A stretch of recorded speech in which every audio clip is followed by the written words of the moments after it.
we last things got out of hand empire booked the flight now we're living at this እናቲቱ እንግዶቿ ሲመጡ አልጋ ስር ሶፋ ስር ጓዳ ውስጥ ያለውን ቆሻሻ ሳታጸዳ እንግዶቹ ብቻ የሚያዩትን የፊት ለፊቱን ነገር ብቻ አጽድታና አስውባ እንግዶች ብዙ ሴትን የፈጀው ሰው ብቸኛ ፊልም ሰሪ እሱ ነው። ሳክሽን ማለቴ ነው ለሰማይ ማኛ እዚህ ከመጣሁና ኢትዮጵያ ያለው ልዩነት የዚህ ሀገር ደህንነት እንደሆኑ ማንንም አያውቅም። ሚስቱ አታውቅ። አስባችሁታል?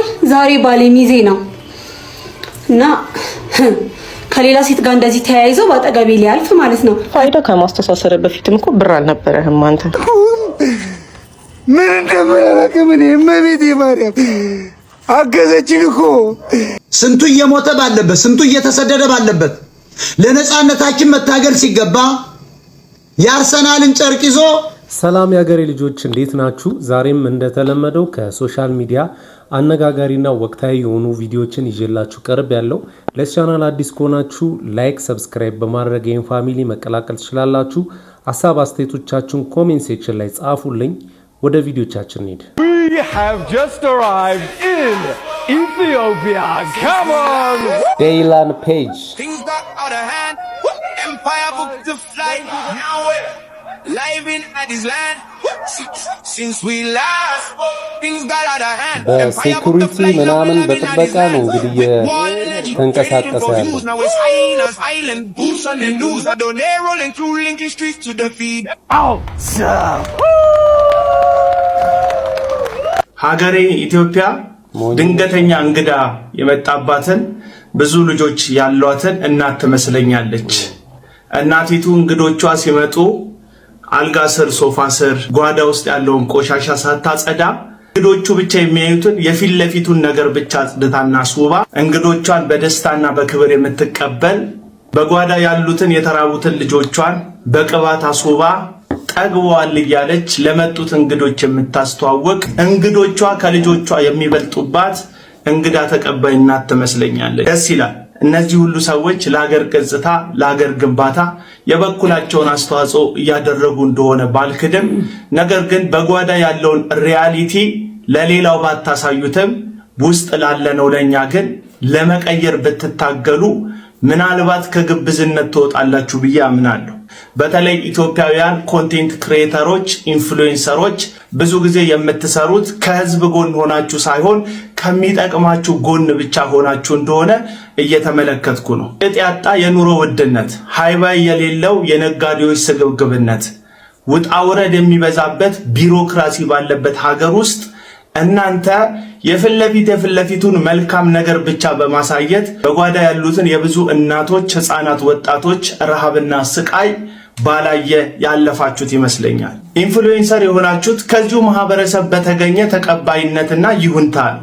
ሰው መስራት ያለባችሁ ነገር ካለ ስፔሻሊ የኑሮ ውድነት ላይ ህዝቡን እንደ ቀንበር የተጫነው አስቸጋሪ ኢኮኖሚያዊ ቀንበር ላይ አብራችሁ ከህዝብ ጋር በመተባበር ሀገርን በማያፈርስና በሚያንጽ መንገድ ውስጣዊ በሆነ መንገድ መስራት አስፈላጊ ይመስለኛል። አሁን የምታደርጉት ለሀገሪቷ በጎ እይታ እንዲኖር መፍጨርጨራችሁ መድከማችሁ ራሱን ችሎ በጣም እጅግ የሚመሰገን ቢሆንም ነገር ግን ውስጣዊውን ቁስል ያላከመ ውጫዊ ተቀባይነት ለማግኘት መሯሯጥ እሱ ከግብዝነት ያለፈ ዓላማም ግብም ያለው አይመስለኝም። አዎ ኢትዮጵያ ብዙ ሀገሮች ሊጎበኙት የሚገባ ታሪካዊ ቅርስ፣ ባህልና ልዩ ቋንቋን የሚናገሩ እጅግ የተዋቡ ብዙ ባህሎች፣ ብዙ ውበቶች ያለባት እግዚአብሔር የባረካት ሀገር ናት።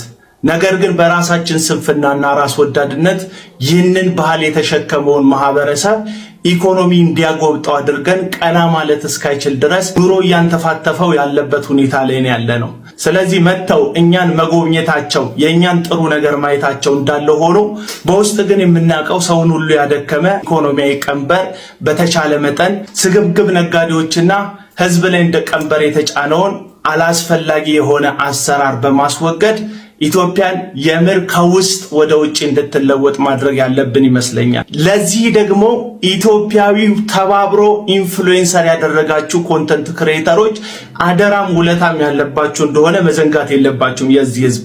ስለዚህ ገጽታ ለመገንባት የኢትዮጵያን መልካም ጎን ለማሳየት የምትችሉትን ያክል መስራታችሁ የሚያስመሰግናችሁ ቢሆንም ነገር ግን በውስጥ በኩል ያለውን ቁስል ያላከመ ውጭ የተቀባይነት ለማግኘት መንተፋተፍ አሁንም ግብዝነት እንደሆነ ልነግራችሁ ፈልጋለሁ።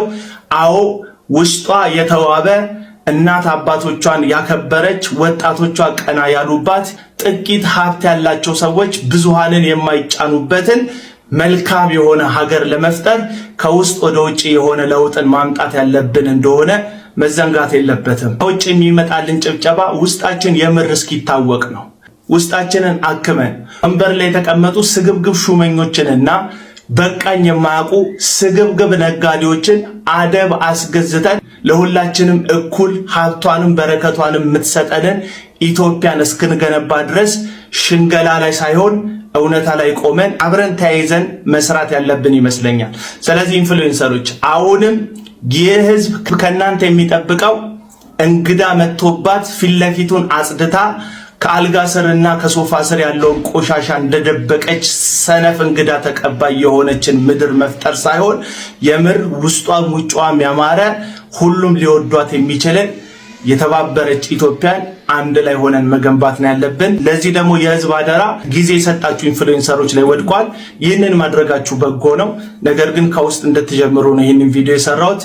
ይመቻችሁ። በዚህ ሀሳብ ላይ እኔ የምቃወምበትን ፓርት አለኝ፣ የምደግፍበትን ፓርት አለኝ። አዶናይ ብዙ የተቸገሩ ሰዎችን እንደረዳ ሁላችንም እናውቃለን። ይሄ እንግሊዛዊ ደግሞ ዴላይን ፔጅ ዓለም አቀፍ ጋዜጠኛ ነው፣ የታወቀ ነው። ወደ 20 ሚሊዮን ምናምን የሚጠጋ ፎሎወሮች አሉት እና ብዙ ፋን ያለው ይሄ ግለሰብ ዛሬ አዲስ አበባ ገብቷል። እያየም እየጎበኘም ይገኛል። ይሄ ሰው እዚህ ሀገር ላይ ጥሩ አቀባበል መደረጉ ብዙ ነገሮች አሪፍ ነገሮችን ማሳየታችን ለኛ ጥቅም ነው። ለምን ይሄ ሰው ቪዲዮ ቀርጾ ቢያስተላልፈልን ለዓለም ህዝቦች ነው የሚታየው እና ደግሞ ያ በሚታይበት ወቅት ብዙ ቱሪስቶች ወደዚህ ሀገር ለመምጣት ይሳባሉ ማለት ነው። ይሄ በጎ ጎን አለው። አዎ እውነት ነው፣ ህዝቡ ተቸግሯል። የኑሮ ውድነት አለ፣ በጣም አለ። በቀን 3 የሚበላ ሰው 2ም አንዴም እየሆነ ነው። ይሄ የምናውቀው ጉዳይ ነው። ግን ይሄንን ለመቀየር ያው ዶላርም ያስፈልገናል፣ ብዙ መስራትም ይጠበቅብናል። ስለዚህ አዶናይ ያደረገ ያለው ነገር ይሄ ነው። ከመንግስት ጋር ተጣልታችሁ ኢትዮጵያ ውስጥ መኖር የማይታሰብ ነው። እስር ቤት ነው የምትኖረው እና ይሄ ልጅ ግዴታው ስለሆነ ነው እንደዚህ ያደረገ ያለው። በራሱ በግሉም ደግሞ ብዙ እየረዳ ነው እና አቤል አቡና ትንሽ ተቃውሞውን ብትቀንሰው ጥሩ ነው ብዬ አስባለሁ። እስኪ እናንተ ደግሞ የሚሰማችሁን ሀሳብ አስተያየት ኮሜንት ሴክሽን ላይ አስቀምጡልኝ። እኔም ከተሳሳትኩ አርሙኝ። እሱን የወሰደባት ቨርጂኒቲያን ኢትዮጵያ ውስጥ ብዙ ሴትን የፈጀው ሰው ብቸኛ ፊልም ሰሪ እሱ ነው። የመጀመሪያውን ቨርጂኒቲያን የሰጠችው ለመጀመሪያ የኢትዮጵያ ፊልም ሰሪ ነው። ታዋቂ ነው። ስሙ ማን ነው? ሰምጥሪ ሜላት በውስጥ ነግረሃል። ችግር የለውም እዚህ ተናገሪ። ማን ያውቃል? ይሄ ጆሮ የሆነ ጆሮ እንትን ነገር ያለበት አለ አይደለ? ጆሮ ላይ እንደዚህ የሆነ ውስጡ ላይ የሆነ ብቻ የሆነ እንግዳ ሰው ምናምን መሰለኝ። ስሙ እንግዳ ሰው ነው። ያ ይሄ ጆሮ የሆነ እንትን ነገር አለ። እሺ እሱ ነው። Wait a minute. Who are you? እሺ ምን አደረገች? እሱን የወሰደባት ቨርጂኒቲያን ኢትዮጵያ ውስጥ ብዙ ሴትን የፈጀው ሰው ብቸኛ ፊልም ሰሪ እሱ ነው። በጣም የብዙ ሴትን የፈጀው። አዎ ሳክሽን ማለቴ ነው ለሞቴ ሰማይ ማኝ ነው ምድር ዋስ ገዳይ እንደሌለኝ አለሷስ በአማራው ጥርሷ ሞቻለ እስከምለሰው ወድሻለሁ በአማራው ጥርስሽ ተማርኪያን እስከምለሰው እኚህ እናት አማራ ናቸው። እኚህ መሀል ላይ ያሉት ኦሮሞ፣ እኚህ ጥግ ላይ ያሉት ደግሞ የትግራይ እናት። እስቲ አንዴ የሚሉትን በደንብ አዳምጧቸው። ምን ነው እናቴ ምን ቸገረ? ምግብ ነው የት እየሄዱ ነው? ትሰደድ ለምን አይነት ምን ልምላ ሮምቤላ ከነጎዳራ ማይላኩ ሁሉ ቃራ አንተ ቆንቀባ ታደባኛኒ ወክ ኮላቡና እንደፈደሩ ከክ ኮላቡና ሳስተ ነገር ሲሳ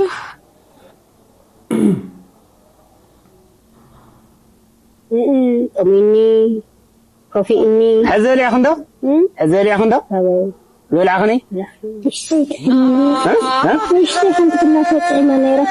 እንደሰማችሁት ሶስቱም እናቶቻችን ምን እያሉ ነው? ራበን እያሉ ነው። አሁን ያሳየዋችሁ ቪዲዮ የድሮ ቪዲዮ አይደለም፣ ከታሪክ አምጥቼ አይደለም ያሳየዋችሁ። አሁን እኔና እናንተ ባለንበት ዘመን ነው። እኚህ አሁን ያያችኋቸው የአማራ የኦሮሞና የትግራይ እናቶቻችን ራበን ያሉት። እንደምታዩት ሀገራችን ለምለም ነች። ተፈጥሮ ምንም የከለከላት ነገር የለም። በዚህ መንገድ ግን እናቶቻችን እንደዚህ የተራቡት እኛ ከሰው ልጅ ይልቅ ዘራችንን ስላስቀደምን ነው። ይሄውል በደንብ አዳምጠኝ። የአማራ እናት እንደዚህ ራበኝ ያለች አንተ አማራ ነኝ የእንትና ዘር ነኝ ብለህ የምትኩራራበት ምንም ምክንያት የለም። አማራ ማለት አማራ ክልል ላይ ያለ ዛፍ አይደለም። አማራ ማለት አማራ ክልል ላይ ያለ ተራራ አይደለም። አማራ ማለት አማራ ክልል ላይ ያለ ወንዝ አይደለም። አማራ ማለት እኚህ እናት ናቸው። ቀድመ የተራበውን አማራ አንሳ። እኔ ኦሮሞ ነኝ ምናምን ብለህ የምትኩራራውን በደንብ አዳምጠኝ። የኦሮሞ እናት እንደዚህ ራበኝ ያለች አንተ ኦሮሞ ነኝ የእንትና ዘር ነኝ ብለህ በኦሮሞነት የምትኩራራበት ምንም ምክንያት የለም። ምክንያቱም ኦሮሞ ማለት ኦሮሚያ ክልል ላይ ያለ ዛፍ፣ ተራራ፣ ወንዝ አይደለም። እኚህ እናት ናቸው ኦሮሞ ማለት። በኦሮሞነት ከመኩራራት በፊት ቀድመ ራበኝ ያሉትን እኚህን ምስኪን የኦሮሞ እናት ቀድመ አንሳ። አንተ ትግራዋይ ነኝ የትግራይ ዘር ነኝ ምናምን ብለህ ከመኩራራት በፊት እኚህን ምስኪን ራበኝ የሚሉ የትግራይ እናትን ቀድመ አንሳ። ምክንያቱም ትግራይ ማለት ትግራይ ክልል ላይ የሚገኝ ዛፍ፣ ተራራ፣ ወንዝ አይደለም። እኚህ ራበኝ የሚሉ እናት ናቸው ትግራይ ማለት። እንደ ሀገርም በኢትዮጵያዊነት ከመኩራራት በፊት እኔ ኢትዮጵያዊ ነኝ ብለህ ደረትን ከመንፋት በፊት በዚህ መልክ ተራብን የሚሉ ወገኖችን ቀድመ አንሳ። በዚህ መንገድ ወገኖቻችን በራብ እየተሰቃዩ በሚያለቅሱበት ሁኔታ በዘራችንም በኢትዮጵያዊነታችንም የምንኩራራበት ምንም ምክንያት የለም። ስለዚህ ከዘራችንም ከሃይማኖታችንም ከሀገራችንም በፊት ሰባዊነትን እናስቀድም፣ የሰው ልጅ እናስቀድም። እንደሰማችሁት ነው። እኚህ እናቶቻችን ወደ ገጠሩ የሚኖሩ ሰዎች ናቸው። የሚረዳቸውም አጥተው ነው እንግዲህ ለልመና እንደዚህ የተዳረጉት እና መርዳት እንኳን ባንችል በጸሎታችን እናስባቸው።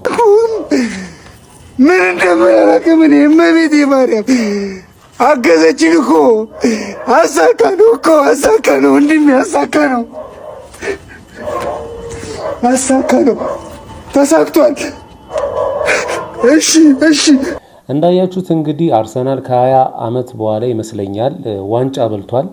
ይሄ ግለሰብ በደስታ እየተንፈራፈረ ይገኛል። እኔ የመጀመሪያ ሰዓት ያየሁት ጊዜ ሌላ ነገር ነበር ይመስለኝ። የሆነ ሚስቱ ወልዳ ረጅም ጊዜ ልጅም ቢብሏቸው ከሆነ ጊዜ በኋላ አለ አይደለ የሚያረግዙ ሰዎች ከዛ ስትወልድ በደስታ ራሳችሁን መቆጣጠር እስኪያቅታችሁ ድረስ የምታወሩት ምናምን እኔ እንደዛ ነው ይመስለኝ። ግን ያሳፍራል። ለኔ ያሳፍሮኛል። እኔ ኳሳ ያለው እደግፋለሁ፣ ግን የዚህን ያህል እንደዚህ አልሆነም። ለራሴ ለመዝናናት ያለው ግን እንደዚህ ማልቀስ፣ መሳደብ፣ ከተማ መበጥበጥ ምናምን ኔቨር እኔ አልወድ። ስንቱ እየሞተ ባለበት፣ ስንቱ እየተሰደደ ባለበት ለነጻነታችን መታገል ሲገባ የአርሰናልን ጨርቅ ይዞ ቂጡ ብብቱ እየሸተተ ሲመለስ ውሃ መታጠቢያ የሌለው ደንቆሮ ኢትዮጵያ ወጣት ስለ አርሰናል ሲዘልል ካየህ ይሄ የአይኪው መጠኑ የወረደ ያመጋገብ ችግር ያለበት በቀበሌ ቤት የወደቀ ልም ያለ አህያ ድራፍቱን ጠጥቶ ሆዱ ከሞላ የሚተኛ ሲፈሳ የሚያድር የቂጡ ቦርጭ ስለዋጣ የበላው የሚመስለው ሞጣ እንግዲህ ይሄንን የአርሰናል ደጋፊ ኢትዮጵያ ውስጥ ያደረጉትን ነገር ሲያይ ይሄው የስድብ ማታ አውርዶባቸዋል። ትክክል ነው ትላላችሁ? ፋይዳ ከማስተሳሰር በፊትም እኮ ብር አልነበረህም አንተ። ብር የለኝም ማለት ይቀላል። አሁን ፋይዳ እኮ ሳላስተሳሰር ዘጉብኝ በእናትሽ ምናምን የለህም። ምኑ ይተሳሰር? ህይወትህ ነው የተሳሰረ። እኔ ፋይዳዬን ባለማያያዜ እንደዚህ ህይወቴ ይመሰቃቀላል ብዬ አላስብም፣ አስቤም አላቅም። ባይዘው እስካሁን ድረስ ዛሬ ነው ንግድ ባንክ የሰራው፣ እሱንም በመከራ ማለት ነው። ሌላው ግን እየሰራልኝ አይደለም። እስኪ ስንቶቻችሁ ነው እንደዚህ ላይፋችሁ የተመሰቃቀለው?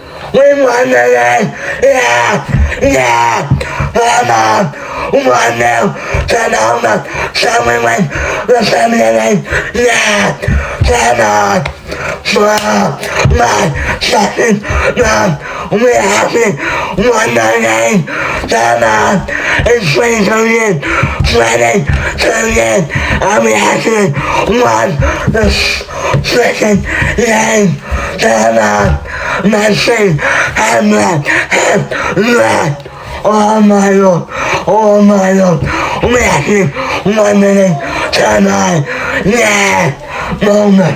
moment, I am ya, I actually am ya. Oh my Lord, I'm coming in, start fucking, I'm coming in, come on, we want the name, I'm saying you, my Lord. ምንድነው ያለ ያለው? ግባና አውጣው ነው። ሽንቴን አሞኛል። ሰላም እንዴት ናችሁ? ሚሴለ ነኝ። ዛሬም አንድ ተማሪ ካለኝ ነገር ዛሬ ለወላጆች ይጠቅማል ብዬ ማስበው ልነግራችሁ። ሁለተኛ ክፍል ተማሪ ነው እና ሐኪም ቤት መሄድ በጣም ነው የሚፈራው። ማለት መርፌ አይወድም። ምንም አይነት ነገር ይሁን ቢያመው ሆስፒታል ሄዶ መርፌ እንደሚወጋ ስለሚያስብ መቼም ቢሆን ቢያመው ምንም ቢፈጠር በቃ ሆስፒታል መሄድ ሐኪም ቤት መሄድ አይፈልግምና በአጋጣሚ ለካ ሳይክል እየነዳ የሆነ ውሽሹ ጋር ማለት ብልቱ ጋር ከታች ፍሬዎቹ አካባቢ ላይ መቶታል። በደንብ ነው የመታው። ማለት በቃ በደንብ ነው የተመታው የተጎዳው የነበረውና ግን እቤት ከተናገረ ሐኪም ቤት ይወስዱታል። ስለዚህ እንዳመመው እነሱ አያውቁም። አልተናገረም። ግን ከለት ልጁ የሆነ እየደበዘዘ ነው የሚመጣው። ማለት በየቀኑ የሆነ ቅስሙ ስብር ነገር ያለ ድክም ያለው የሆነ ሲርባቸው ወይም ውሃ ሳይጠጡ ሲቀሩ ወይም ደግሞ ከፍተኛ ትኩሳት ሲይዛቸው እንደሚሆኑት የሆነ ወዙ እየጠፋ ይመጣልና መጫወት ይፈልጋል ግን አይችልም ነገር ብቻ የሆነ እንዴ ይሄ ልጅ ምን በቃ ያየሁት የሆነ እየተለሳለሰ ነገር መጣና ግራ ገባኝ። ከዛ ስነካው ትኩሳት የለውም ግን ይሄ በቅዝቃዜ ሆኖ ላብስ ያለባቸው እንደዚህ ተከሻቸው ሰውነታቸው ውስጥ እጃችንን ስናስገባ ቀዝቃዛ ላብ የሚያለባቸው አለ። ያው ልጅ ያላችሁ ወላጆች ይገባቸዋል። እንደዚህ ነካ ሳረገው ሰውነቱ ላይ ቀዝቃዛ ላብ የሚመስል ነገር አለ እና ሰውነቱ ቅዝቅዝ ነገር ብሏል እና ከንፈሩ ድርቅ አይኑ በቃ ነጭ እየሆነ ነው። ከዛ ምንድነው አሞካል እንዴ? አይ አላመመኝም። እሺ እንደዚህ አሁንም ስልስል ከዛ በሶስተኛው ቀን አይ ይሄ የሆነ ነገር አለ ማለት ነው ብዬ ምን አለችኝ ፓርትነሬ ምግብ የሚበሉት ምታበላቸው እሷ ስለነበረች ዛሬ ሶስተኛ ቀኑ ነው ምግብን በደንብ አይበላም ምግብ ትንሽ ይነካካል ግን ውሃ ጭራሽ አይጠጣም አለች። ለካ ሽንቱን ከልክሎታል። ያስ ነገር ስለተመታ ውሃ ሲጠጣ ሽንቱ ይመጣል። ሽንቱን ግን ሊሸና ሲሞክር አይሸናለትም።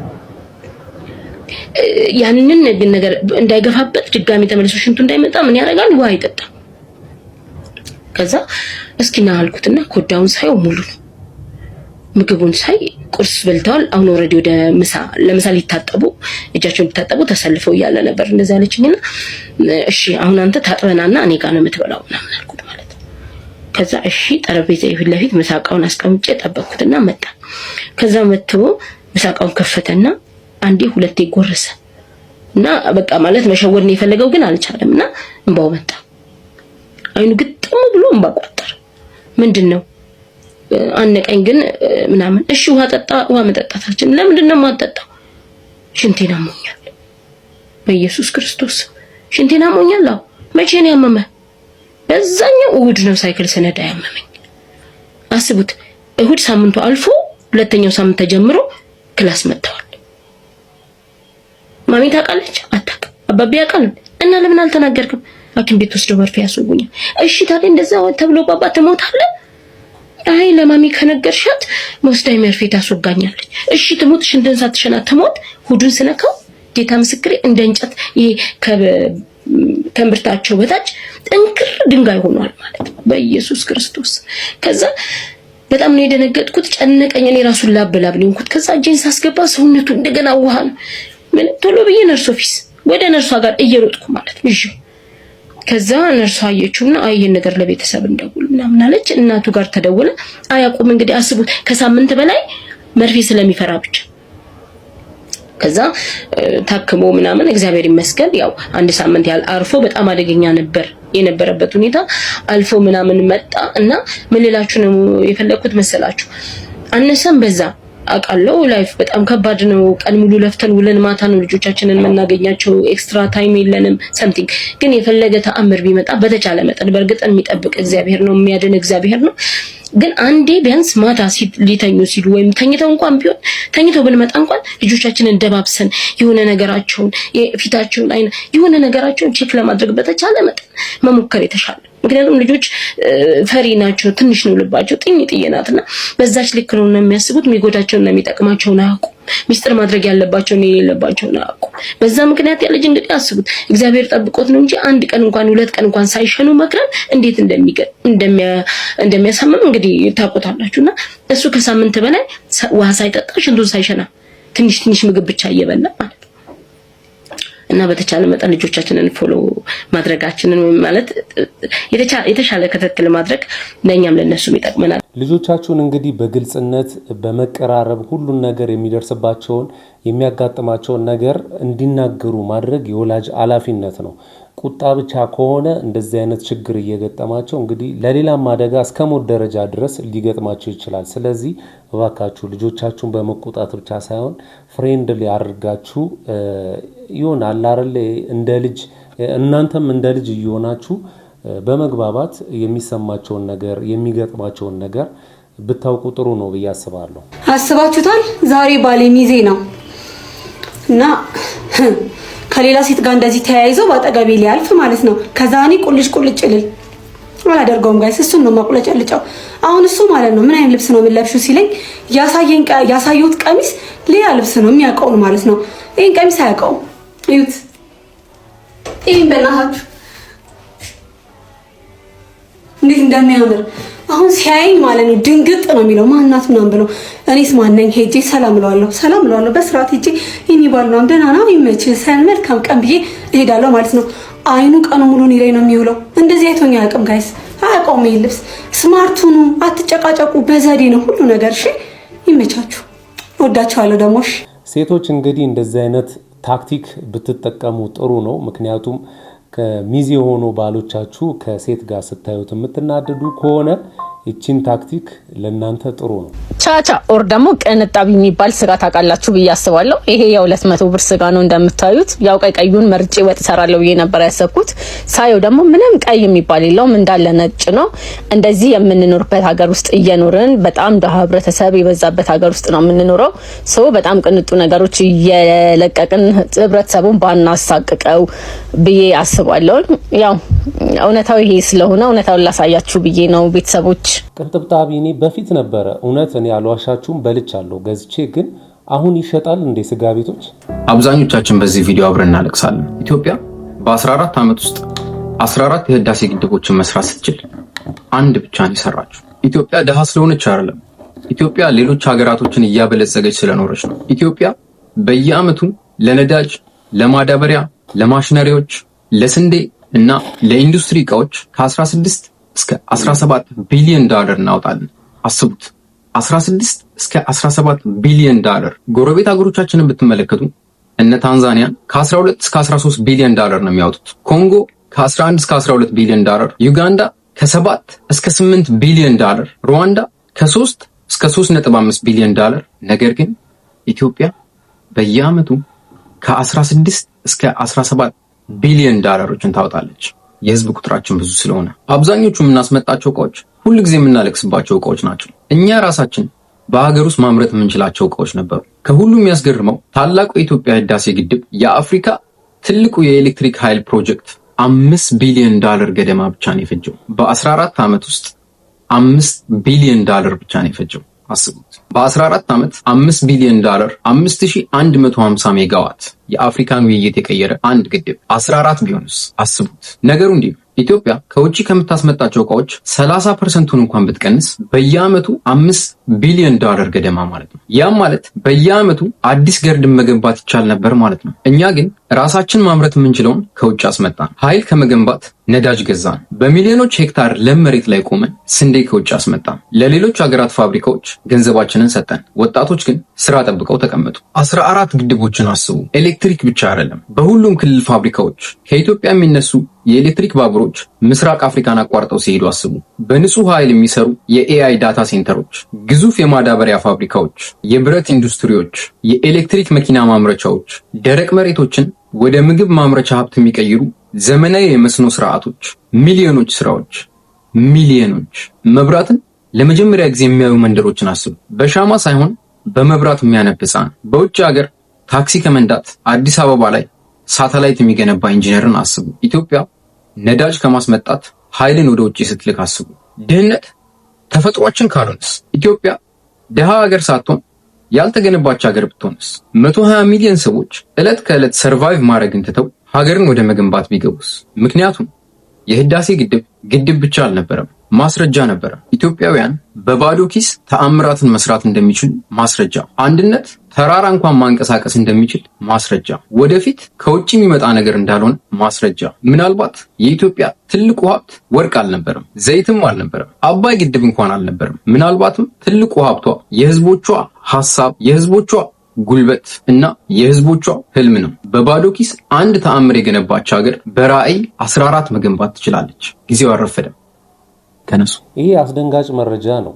እንደዚህ አይነት ገንዘብ እንዲህ አይነት ዶላር የሚወጣ ከሆነ እኮ አስባችሁታል? ያንን ሁሉ ነገር ተጠቅመን እያንዳንዳችን የኢትዮጵያ ዜጎች የሚራብ አይኖርም። ቢያንስ እንኳን መካከለኛ ገቢ ካላቸው አለ አይደለ እንደነዛ ልንመደብ እንችላለን። ይሄ ልጅ ወገን አበበ ይባላል። የኢትዮጵያ ቴሌቪዥን ካሉ ሰራተኞች መካከል የ400ዎቹ የትምህርት ዶክመንት ጓዳ ሰራሽ ነው፣ ለአደባባይ የሚበቃ አይደለም አለ። ይህንን የሰሙ የስራ ኃላፊዎች ትንሽ አልደነገጡ? እስቲ የትኞቹ ናቸው ፎርጂ ዶክመንት ያላቸው አላሉ። ነገሩን አዙረው ይሄ ልጅ እስር ቤት ከተቱት። ሲወጣ እሳት ለብሶ እሳት ጎርሶ ወጣ። የሚደክም መስሏቸው ነበር። እንደዚህ አይነት ነገሮች እንዴት ይፈጠራሉ መሰላችሁ? አንድ የሥራ መደብ የራሱ ስፔሲፊኬሽን አለው። ምን አይነት የትምህርት ዝግጅት ነው የሚያስፈልገው ያን ቦታ ለመያዝ? ምን አይነት ኤክስፒሪየንስ ነው የሚያስፈልገው ያን ቦታ ለመያዝ? ነገር ግን የአንድ አምባ ሰዎች ሰራተኛ ሲቀጥሩ የሚያደርጉት ሊቀጠር የታሰበው ሰራተኛ ምን አለው ነው። እሱ የሥራ መደቡ ያስፈልጋል የተባለውን የትምህርት ዝግጅትና ኤክስፒሪየንስ ያን ተክቶ ማስታወቂያ እንዲወጣ ይደረጋል። አንድ አምባ ላይ ፍየል ሲጠብቁ የነበሩ፣ አንድ ደብር ላይ ሲያስቀድሱ የነበሩ ሰዎች የአንድ መስሪያ ቤት ሙሉን ይዙታል። ብሔሩ ምንድነው? ኦሮሞ። የትኛው ኦሮሞ? ወለጋ፣ ቦረና፣ አርሲ፣ ምን ሐረርጌ እያሉ ይከፋፈላሉ። አማራ፣ ጎጃሚ ነው፣ ጎንደሬ ነው፣ ወሎ ነው። እንደዚህ ነው ወደ ራሳቸው ያመጡታል። ይሄ ምን ይጠቅማቸዋል መሰላችሁ? አንድ ሰዎቹ የሥራ ኃላፊዎቹ ሊሰርቁ ያሰቡትን ነገር ሚስጥረኞች እያሰባሰቡ ስለሆነ ያበለገ ነገር ጥፋት ቢያጠፋ እነዛ ሚስጥረኞች አያወሩባቸውም። ሁለተኛ ደግሞ የአምባቸውን ሰዎች ይጠቅማሉ። ለምሳሌ ኢትዮጵያ ቴሌቪዥን ለስራ ጉዳይ ወደ ፊልድ ሲወጡ አበል ይዘው ነው የሚወጡት። ነገር ግን በየወረዳው ላይ፣ በየዞኑ ላይ፣ በየክልሉ ላይ እንደገና ተጨማሪ አበል ይበላሉ። ይሄ አደባባይ ሚስጥር ነው። ደሞዛቸውን ብዙም የሚያስታውሱ ሰዎች አልነበሩም። አሁን ግን ጊዜ ጉልበታም አይደል? እነ ወገንን ያባረሩ የሥራ ኃላፊዎች እንዲገለሉ ተደረጉና አዲስ የሥራ ኃላፊዎች ተሾሙ። መንጫጫት የጀመሩት የትኞቹ ናቸው? ያንን ጥቅም ሲያገኙ የነበሩ የአምባ ሰዎች አሁን መንጫጫት ጀመሩ ማለት ነው። የምንበላው አጣን አላሉ? ሌላዎቹ አልነበሩም? እንደነ ወገን ያሉ የተገፉ ሰዎች፣ በጊዜው የተገፉ ሰዎች አሁንም ደሞዝ ይጨመርልን ምናምን አላሉ? ያንን አበል ሲነፉ የነበሩ ያንን በየወረዳው እየሄዱ ገንዘብ ሲቀባበሉ የነበሩ ሰዎች ለምን መሰላችሁ? የባለፈው ስርዓት ትክክል ነበረ ለማለት ይረዳቸዋል። ደቼ ትበላላችሁ። ምንድን ያላቸው አዲሱ ስራ አስፈጻሚ? ከፈለጋችሁ መስሪያ ቤቱን ለቃችሁ ውጡ። ጥርግ። አሁን ታበርሲሳ ብዙዎች የምናውቀው ሶሻል ሚዲያ ላይ ሌቦችን በማጋለጥ ነው እና ይሄ ሰው ፍትህ ሚኒስቴር ቢገባ ቢሰራ ዋና ቢሆን ምን ትላላችሁ? ምን ታስባላችሁ? አረ ጉዳችሁ ስሙማ። የኢቲቪ ስራ አስፈጻሚ እኮ ነው። ደሞዝ ይጨመርልን ኑሮ ከበደን ብሎ ቢሮ ይወዱበታል። ጠራርጎ ከስራ ባረራቸዋል። ትክክለኛ መሪ አሁን መጣ ማለት ነው ኢቲቪ ውስጥ። የኢቲቪ ደሞዝ ስንት እንደሆነ ታውቃለህ? ሚኒመሙ እኮ ትንሹ በዲግሪ 20 ሺህ ብር ነው። ጥቅማ ጥቅም 6 ሺህ ብር አለ። ይሄ አንሶክ ነው። አንተ አሁን ደሞዝ ይጨመርልኝ ብለህ ቢሮ ሄድከው ሌላ ሰዎች ሲያረጉ አይተህ ነው? ቆይ 47 ሺህ ብር 57 ሺህ ብር እኮ በቀላሉ ደሞዝ የምታገኝበት ቦታ ማለት ኢቲቪ ነው። ከዚች ሀገር ውስጥ እኮ ትልቅ ደሞዝ ከፋይ ማለት ኢቲቪ ነው። ፍሬሽ 20 ሺህ ብር እየበላ ደሞዝ ይጨመርልኝ ብለህ አመራር ጋር ትሄዳለህ። ጠራርጋ አባራቸው። እኛ ምን ሰራውን ሰዎች አንዱን ፋኖ አንዱን ሸኔ አንዱን የወያኔ ተላላኪ ብላችሁ ከቢሮ አባራችሁ ዘመድ ሁሉ ታጎራችሁ ያላችሁበት ቦታ ነው መባረርን ያለባችሁ እናንተ። ብር 57 ሺህ ብር 67 ሺህ ብር እኮ መብላት ኢቲቪ ውስጥ በጣም ቀላል ነገር ነው። ቢኒያም ትክክለኛ ስራን የሰራው መበታተን ነው። ውጡ አላችሁ እኮ ልቀቁ አላችሁ፣ መልቀቅ ነው። ሌላ ቦታ ተፈላጊነት የላችሁም። ምክንያቱም በዘመድ ነው የገባው፣ አልተወዳደርክም፣ ትምህርት ማስረጃ ሰርቃል። በጣም የገረመኝ ነገር ልንገርህ። 5 ሳንቲም አበል ላይ ጽፍም አሉ። አበል እንደ ድሮ እንደልባቸው እየጻፉ ፊልድ እያሉ ይበሉት ነበር። የኔ መስሪያ ቤት እምቢ አለ።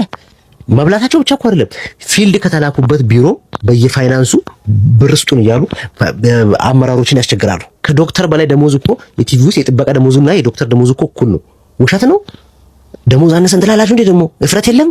ምድረ ሌባ ደግሞ ድምፁ ነን። የኔ ድምጽ መቀለጃ ነው እንዴ ለእናንተ? ይሄ ነው እንግዲህ ወገን አበበ ማለት ኢቲቪ ላይ ብዙ ሰዎችን በፎርጂድ ማስረጃ ሲሰሩ የነበሩትን ያጋለጠው ይሄ ሰው ነው። እንግዲህ አሁን ላይ ሶሻል ሚዲያ ላይ እሱም እንዳውን ታበርሲሳ ሌቦችን እያጋለጠ የሚገኝ ሰው ነው። በጣም አድናቂ ነኝ። እዚህ ከመጣሁና ኢትዮጵያ ያለው ልዩነት የዚህ ሀገር ደህንነት እንደሆኑ ማንም አያውቅም። ሚስቱ አታውቅ፣ ቤተሰቦቹ አያውቁ፣ ልጆቹ አያውቁ።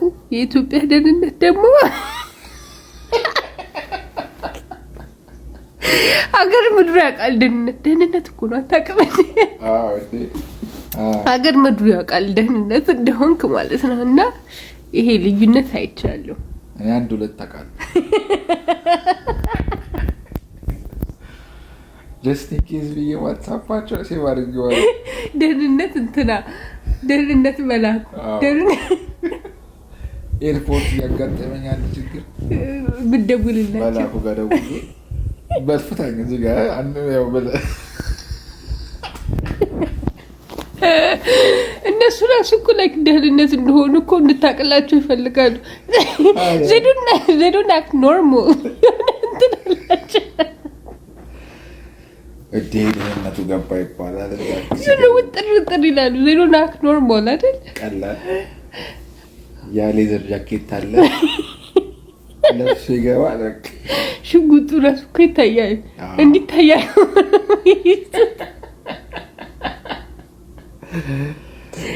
ልክ ክለቡ ስትገቢ ቪአይፒ ልና ደህንነት መላኩ አለ። ተወቁ ጓደኛዬ ነው። ደህንነት ነው።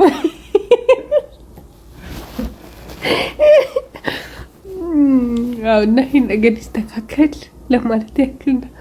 ይሄ ልዩነት የተሻለ ይሄ ነገር ይስተካከል። እውነት ነው። የኢትዮጵያ ደህንነት ሙሉውን ባይሆንም ግማሹ እዩኝ የሚሉ ናቸው። ስልጣናቸውን ያላግባብ የሚጠቀሙ ናቸው። እኔም አውቃቸውም አሉ። እዩኝ የሚሉም አሉ። የዛን ያለም ደግሞ ሳይለንት ቢሰደቡ እንኳን እውነት ነው መላችሁ ተሰድቦ ምንም ያላለ ደህንነትን ያውቃል። ወርቋይተ ነው ኤችአይቪ እንዳለበት እኮ የነገርሽኝ አንቺ ነሽ። ሁሉም ሀገር እኮ ያውቃል አልሽኝ አንቺ ነሽ። ወርቋይተ ነው ኤችአይቪ ያለበት አልሽ። ተሸካሚ ነው እኮ አልሽ። ማን ነው ይሄ ዘፋኙ የሚሰራው? ንገሩ። ኧረ በእናታችሁ ገና አመት ማውራው ነው ያለው። እስቲ ማን ነው የትኛው እንትና እንደሚያስቆመኝ ያለው? ዳኛው ዋሌ የከፈተው እሱ አይደለም የከፈተው። ጌዲዮን የሚባል ማን ነበር? ቆይ ባሩን ከማን እንደገዛችሁ አመጣላችሁ ይልል ጽፌዋለሁ። እኔ ስም ስለምረሳ ስታወራ ጽፏለሁ። ከሪካርዶ ማለፌ ጻፍ አደረገዋለሁ።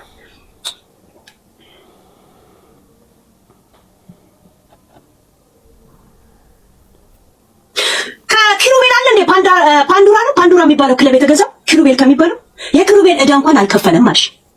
የኪሩቤል ዕዳ እንኳን ጠንቅቆ አልከፈለም። ዳኜ ዋሌ የሱ አይደለም ከኪሩቤል የተገዛና በወርቁ አይተነው የተሰጠ ነው፣ ስጦታም አይደለም። ሙሉ ዋጋው ራሱ አልተከፈለም አልሽ። እኔ አባታቸውን ማውቃቸው ኪሩቤል ይሁን ፓንዱራ ክለብ እዛ ሴት እዛው ነው ሲግማሙ የሚውሉት። እኔ ጋር አይመጡም ማለት ነው። እሱ መች ለሀብቱም ለጤናው መሆኑት ምን ማለት ነው ስል እንደሚወጣ ታውቂም እንዴ ነው ያልሽ። ምን ስልሽ አይቆዩዋል እኮ ተሸካሚ ነው እኮ አለሽ። እዛ ሴት እኔ ወርቁ አይተ ነው ፈረንሳይ እንደምትኖር እኔ እንዴት አውቃለሁ? የኔ ሊንክ ሼር እንደምታደርግላት እንዴት አውቃለሁ? ሼር አድርገህላት አይዞሽ አለኝ አለች። ዋሻኝ ወርቁ ከራስ ጋር ወርቁ ችግር የለውም። እኔ ሰዎች ከራሳቸው ጋር እንዲያወሩ ብቻ ነው እንጂ ሰው መልስ እንዲመልስልኝ ጠብቄ አላውቅም። ለማንኛውም ማይ ፋሚሊ ለዛሬ ያስኩላችሁ ቪዲዮ ይሄንን ይመስል ነበር። ቪዲዮ እንደወደዳችሁት ምንም ጥርጥር የለኝም። እስካሁን ድረስ አይታችሁ ላይክ ያላደረጋችሁ ላይክ አድርጉ። በቀጣይ በተሻለ ቪዲዮ እስከምንገናኝ ድረስ ማጣት አያገኛችሁ፣ ማግኘት አይለፋችሁ። ሰላም ሁኑልኝ።